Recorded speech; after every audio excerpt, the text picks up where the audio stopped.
Boa tarde. Hoje vamos falar sobre a ditadura civil-militar no Brasil, que é a correção da atividade 20. A primeira questão: destaque as características da ditadura militar no Brasil. Então, através da aula que foi ministrada pela TV e do próprio texto, dá para responder quais são essas características. A ditadura militar no Brasil durou 21 anos, então foi muito tempo de repressão, de violência, onde foram cessados os direitos políticos das pessoas.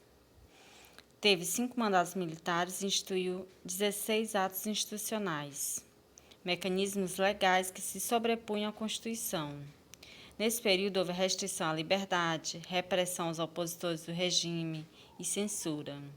Porque assim, a Constituição, que lá é onde está escrito todo registrado nossos direitos, nossos deveres, nossa Carta Magna.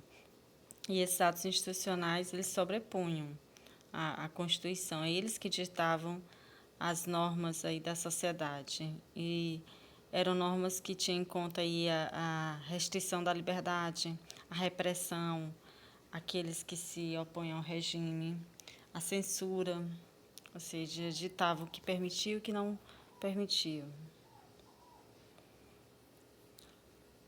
Segunda questão: o que foram os atos institucionais instituídos durante a ditadura militar no Brasil? E eu já expliquei, né?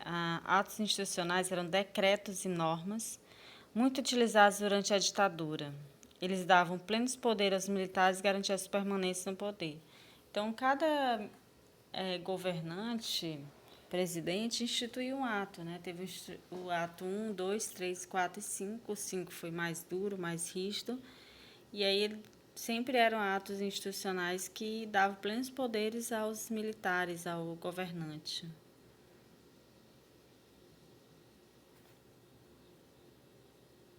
A terceira questão: o que foi decidido com o ato institucional número 2? Em 1965, por meio do ato institucional número 2, todos os partidos políticos foram fechados e foi adotado o bipartidarismo, ou seja, a partir desse momento passaram a existir apenas 2 partidos, a Aliança Renovadora Nacional, ARENA, e o Movimento Democrático Brasileiro, MDB. Então, a partir do momento que só tem 2 partidos políticos, bipartidarismo, isso é isso mostra, né, que era ali uma ditadura, que não havia democracia. Democracia, a primeira coisa, um dos símbolos da democracia é o pluripartidarismo, vários partidos, várias opções aí de partidos políticos.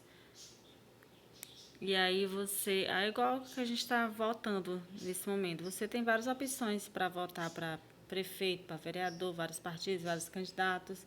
Você tem uma escolha, você tem aí propostas políticas. E aí no caso, um era o governo, outro era a oposição, mas essa oposição aí era uma oposição consentida, que no fundo estava mais do lado do governo do que contra. A quarta: como ficou marcado o governo de Costa e Silva, 1967 a 1969? O governo de Costa e Silva foi marcado por muita repressão, violência, tortura aos opositores do regime e restrição aos direitos políticos e à liberdade de expressão.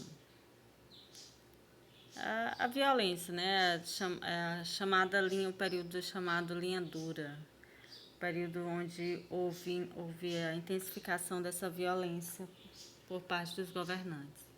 Eu até sugiro um filme, O que é isso, companheiro?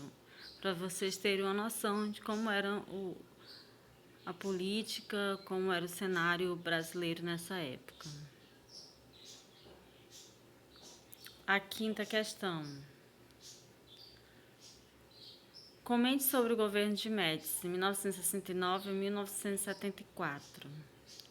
O governo de Médici, 1969 a 74, é considerado o período de maior repressão da ditadura militar no Brasil. A censura dos meios de comunicação se intensificou e muitos prisioneiros políticos foram torturados. A oposição ao regime era reprimida por diversas frentes do governo militar. Então, qualquer oposição fazia com que essas pessoas fossem presas, torturadas, violentadas. E não tinha. Hoje a gente vem, por exemplo, nos direitos humanos. Por mais que a pessoa esteja errada, não pode cometer qualquer tipo de violência, não pode violentar assim. E aqui era o ser humano, não tinha cometido nenhum tipo de crime e era violentado simplesmente por se opor às medidas do governante, do presidente. Então, muitos prisioneiros políticos foram torturados. A questão também da censura dos meios de comunicação. Os meios de comunicação não poderiam falar o que bem entendesse, se expressar, contar a verdade, relatar. Até músicas eram censuradas, ou seja, tinha que realmente estar de acordo com o governo. Ou o governo aceitar aquele tipo de música, aquele tipo de letra de música.